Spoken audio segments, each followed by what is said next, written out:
Hello everyone, Gomez here for the LAN Up channel in different surroundings because I'm currently dog sitting at my parents' house. That's why nothing is standard and whatnot. So I do apologise if some videos are late or if there's a day where there's a video that's not there because admittedly the internet here is terrible. I'm not even able to stream where I'm at because like uploading and whatnot, literally it is terrible around this area. So I do apologise for that. I did not mean to have this inconvenience. Anyway, let's get into Z patch notes. Let's go. Patch notes for patch 2.9. Let's face it, there's going to be people who are not going to be happy about this. There's going to be people who are happy about this, right? There's going to be people who are... the vast majority of people will be unhappy, but there will be some people who will be happy in terms of people who love playing which is Aretuza. Now, and by the way, there's nothing wrong with loving playing that deck. It's a really powerful deck, which is why it does need to be addressed, but I'm going to say at the moment in time, like, I'm not going to, like, down anyone who plays that deck, because, like, at the end of the day, it makes a lot of sense right now with the meta as it is. The same as everyone who played, like, Twisted Fate Fierce, when Twisted Fate Fierce was big and all that, and all the other ones, like, all the other examples in the past as well. Like, I'm never going to be mad for people playing, like, the best deck. But let's get into it. So, obviously, they do explain, and they do say, now, and bear in mind, they were very, like, forthright with us that Azir and Aurelia were not going to get hit during this one, because we need to remember about this game is when they're doing patch updates and that, they have already locked in what the next ones are going to be, right? Because mobile, to be able to do updates for mobiles, it has to be 2 weeks in advance they put these things forward. So because this is a mobile game as well, anything that they've got that's updated have already sent over. So that's why it's really hard to judge them and say like, oh, how dare you not add this, this, this, and this. Because it's really hard for them to do that in the timescale of the fact that they have to give those patch notes to the App Store, whatever the hell, 2 weeks in advance of actually doing it. So that's something that always need to bear in mind when it comes to these things. Now, obviously, like I explained a few things, and I will say I did expect to see a little bit more than just these two champions, though, in terms of when we saw like these champions being hit. Like these are buffs, by the way. So we've got a buff to Tally, we've got a buff to Malphite, whereby basically now stat-wise, we've got Tally a little bit more like stat-driven. Obviously, like she's still at the same cost, but her stats, is it enough? Like she's going up by 1 stat and going up like it said, the level up as well. So health and attack are going up. She still is within culling strike range in her first form, but like it's a little bit more harder to deal with her with that 5 health stat, right? In terms of that, it's harder for like thermal beam or whatever. It just means it's a little bit more that's harder for them to get. So all good there. And Malphite now is going down. Instead of 12, it's now a 10 plus, which does now mean that which was like I think the Targon won the 5 cost landmark, which makes another the Daybreak landmark. Now immediately levels him up upon if you play it on Daybreak, because it will create 2 5 costs, therefore level him up, which does mean slightly maybe Leona, Leona and Malphite might be an okay deck. Might even be able to make Yasuo and Malphite an okay deck. Trying to put all 3 of them together is a hard matchup, but it's definitely meaning that like that can be a thing, and it opens up more regions, because obviously with 12 it's slightly harder to logistic it, but with it being 10 it's now a little bit easier to level Malphite, especially with Tally. Like they just want to basically make a deck where these two are going to work together, I'm assuming, because obviously she copies landmarks and he's all about landmarks. So I'm assuming that's what they really wanted when Malphite first hit, was to be like an okay Tally Malphite deck, and obviously Azir Aurelia happened and everything else got put to one side. So whether or not this is enough, I don't think it is, but we'll find out. And then they did actually make some changes. They made 2 other changes, but as I said, I'm not gonna lie, I did expect a few more card changes with this one, because let's face it, everyone's been waiting for a long time for it to actually be like a proper card and balance changes, which is a thing because when they like release new sets now, and that the way that it is, so obviously the next in 2 weeks time we're getting a new set of cards, so their priority is in those new cards and adding them to the game and making sure that they function. I mean, immediately they must already make sure they function, but I mean, adding them to the game is going to be what is going to be the bulk of the next patch. So we might still see some changes during that, because obviously they do still throw out changes when they throw out the new cards, but hopefully we'll see a lot more than this, is what my point was there. But they still do a great job. I just want to say that the design team does a great job, so I'm not going to poo-poo them on that front. I'm just saying that I expect a little bit more than this one. But so what we've got here is the Blossoming Blade going up to, which is 5 cost, and the stat line is slightly going up in damage, but obviously it's going up in cost, which means that like whereas for 8 cost you could have thrown 2 of these out, now it has to be 10 cost to throw 2 of these out, because bearing in mind that that deck runs a lot of recall and things, so that just adding that extra point of like mana to play this card will affect it in the, when it comes to like replaying these things, right? But whether or not this card and Inspiring Mentor, now admittedly Inspiring Mentor did need to get hit because it was so powerful with that deck, and so powerful with Azir in general, right? Not even just take Blades out of it for a second, because admittedly that's very powerful, but also Inspiring Mentor is actually really powerful, not only with Blades, which like obviously Azir works with them as well, but also it's very powerful with the, what was I going to say, just the Sand Soldiers in general, and the Lucian deck. If people remember, there was the Lucian Azir deck before we had the Irelia Azir deck, was a thing whereby Inspiring Mentor was still a big part of that, and being able to get all those Sand Soldiers out. Once one of those Sand Soldiers dies, if Lucian's on the board, then boom, you're immediately rallying and going back at your opponent again. So people who don't remember, that is also a thing, and was a thing. So Inspiring Mentor definitely did need to get a hit, so they've gone up in cost. They have gone, which is like down, like what's important as well is they've gone up in cost and they've gone down in health stat, which is important because 6 health stat is actually really powerful, and so the fact that they're going down to a 5 health stat for 6 cost, it does make this card a lot more fairer than what it was. I know they say like one cost more and 1 health stat down, but for 5 mana, that 6 health cost or health stat was really hard to get rid of. Right, so this just makes it a little bit more fair with that. Obviously, I said like it's still out of Culling Strike range, but this is a little bit more like, you know, easier to trade off. I said Thermal Beam, a Mystic Shot, and a Get Excited. There are ways of removing this, right, in terms of like damage-wise ways of removing this. So they've actually made this card a lot more fair. Is this enough to hit that deck? Probably not. I'm not gonna stand here and lie and say, oh well, Azir Aurelia's deck, because Azir Aurelia will always be a thing. It's been made slightly less powerful, but I feel that the parts of that deck that needed to get hit have not got hit. So if we were to say what Gomez thinks, I know that Gomez is a really positive man and whatnot, loves like positivity and that, but it doesn't mean that I can't be constructive when it comes to these things. I love this game. I love this game so much.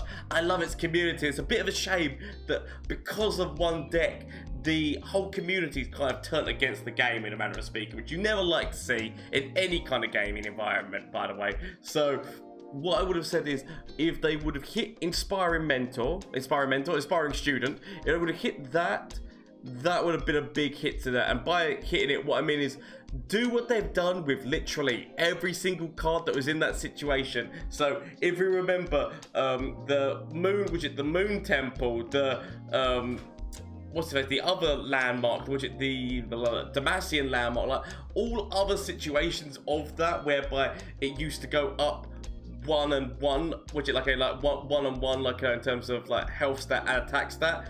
Just make it so the damage stat goes up. Don't give the health stats. So this be like every single time you add another unit, boom, its attack stat goes up, but its health stat stays the same. Meaning that for 1 cost, it stays at that 1 health. Or correction, like even if you wanted to add a little bit of like a change to that card, you could still give it a 2 health stat. But every single time that you play another card, it adds an additional attack stat, because that card it's the survivability in the early game every single time, especially if you get Deus out, which admittedly Deus yet again could have been a card that got hit as well in terms of going up to 3 mana rather than 2 mana. But Inspiring Mentor was the one who I felt, or Student, I keep calling it Mentor, it's Student. Inspiring Student was the one who needed to get a slight bit of hit, in my opinion, in terms of just making it so they just went up in attack stat. You could have like changed it so that they had 2 health to begin with, but that's what they stay at, because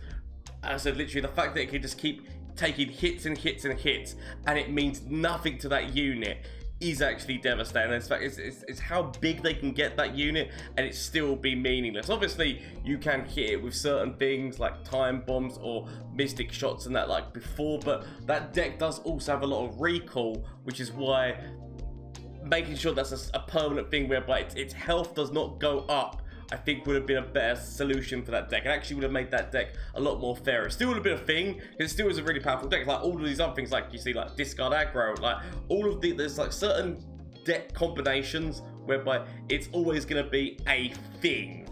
It's just the power level of that thing that changes and whatnot. So that would have been my personal take. But please let me know what you guys would have done to Azir Aurelia down in the comment section down below, because I'd love to hear what you have to say. Now, anyway, let's just quickly go on with the rest of these things. So the other thing, which is actually probably the bigger thing about this patch, and maybe why they didn't focus too much on this, is because the big bit about this patch is what they're doing with labs, which is within this one. Like, so they put all their focus in on the labs, but which is what they're doing in patch 2.9.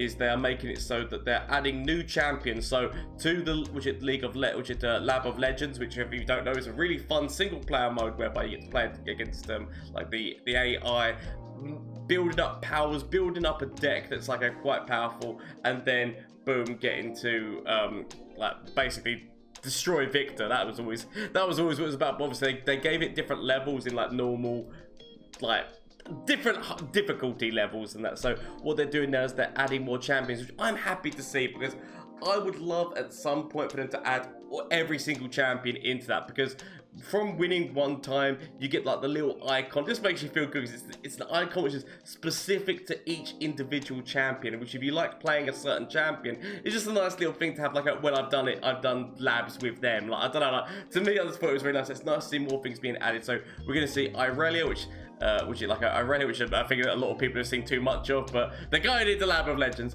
Zillion, Malphite, Lysandra, and Fizz. So some really nice champions there. So it's going to be nice to actually get to play them in Lab of Legends. And they're also adding the support champions of Sejuani, Leona, Yasuo, and Victor. So Victor against Victor action in the last game, especially like Victor with Heimer would have been great to have before this was a thing. But it's nice. They're also adding new powers, and they've changed the Tally deck, because the Tally deck was by far the worst deck in Lab of Legends. Like everyone said, it was always the hardest thing to make it through with her. So they've changed her deck up, and that's a nice thing to see. They're also making a few changes to Duo Q shared spawns, where they're making more deck consistency. So players who are bringing 0 to 2 decks will with them rather than 3, so you always get to see. So basically what was happening before was you were picking 3 decks, and it was picking 2 of those decks randomly from each of you for you to like then have the final choice with the powers. Some people were getting annoyed about that because they'd choose a deck they like specifically wanted to play and they weren't getting the option to play it. So now you're only bringing the 2 decks, and that is exactly what you see and your friend sees, and like if you want to use their deck or your decks. It's a really good game mode, by the way. Duo Q is actually really fun. If you've not tried it out already, I would definitely recommend doing so.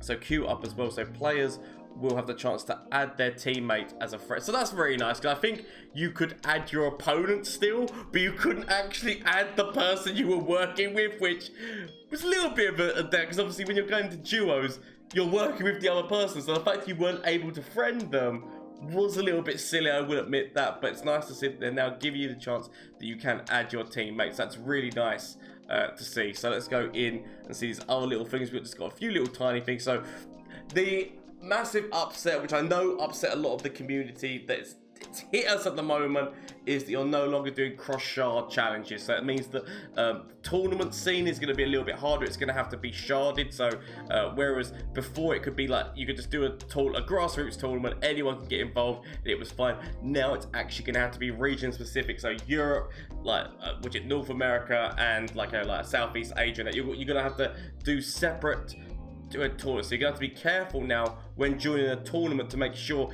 it's your region. Didn't matter before, and it's a little bit of a shame the fact that they said like it's been a thing that's caused problems and like a delayed like different plans they've had down the pipeline. Just to update the technology, because it was one of the best things this game had going for it, and I really hope that in the future they decided to revert this change back. So it was a really positive thing this game had above all other games. Now, admittedly, because this game had it above all other games means that other games don't have it, so there must be a big issue with it, which is obviously like what this game has now come across because it's grown a little bit more. It's a lot harder to do, but I hope at some point when things get like a better, if they get more budget towards this game and whatnot, I hope they bring that back because it was such a really nice part that you could literally play with anyone around the world. So I really hope that they end up reverting that at some point, but I do understand the decision for now. All the other things that they've done is they've changed some visual bugs that were going on. They've actually made the most important one here is they've now made Scrying Sands able to hit Spell Shield, because before Scrying Sands did not activate Spell Shield, it just went through Spell Shield, which if you were using it as a cheap little way to ping off their Spell Shield then kill the unit, you'd use it and go, oh crap, they've still got the Spell Shield. So now it affects Spell Shield. So that's actually a really positive change. So I'm happy to see that. Irelia's now getting more blades upon which is not as good, and which they've done it so that like give it all like so some really nice changes. If you want to see some of these things, some things I didn't even know about, like Howling Abyss will no longer incorrectly like trigger deep, or some disc animations. Didn't actually realize they did that, but it's nice to know that that's a thing. So honestly, good times. I went to see a few more card changes, but this will tide me over for now while we wait, because obviously we've got the new cards coming this month, which is what I'm most excited for. But please let me know what you think about these patch notes down in the comment section down below, as well as the fact that obviously shameless plug time, Twitch, Twitter and Instagram. If you didn't know already, I do stream on Twitch on Mondays, Tuesdays, Wednesdays and Thursdays. Sadly not this week, as I said I'm at my parents' dog sitting, but we'll be back next week straight on, like I'm getting back on it and playing Legends of Runeterra with you guys, having a good time. So if you want to get involved with that, please feel free. Links down below, as well as I said, like I had a link to the Discord is down there as well. If you want to get in there, talk about these patch notes, talk about what you think the new card's gonna be or whatnot. Like I love, or just deck ideas. I love everyone's creativity in that Discord. So if you want to get in there, please feel free and have a good time. All it's left to say is thank you so much for watching. Everyone who supports this channel, thank you so much. I've got an end of year goal of hitting 5,000 followers / subscribers on Twitch, and which is Twitter, and if you want Twitch and YouTube, sorry. And if you want to help that out, please feel free. But honestly, thank you all so much. I hope you have a great evening, day, weekend, whatever it is for you. Until next time, bye. Flash of brilliance that could save me. Save me! That doesn't save me. Okay. Is there anything from you? Save me. That doesn't save me! Okay. Get rid of this and get rid of this. Find something that can save me.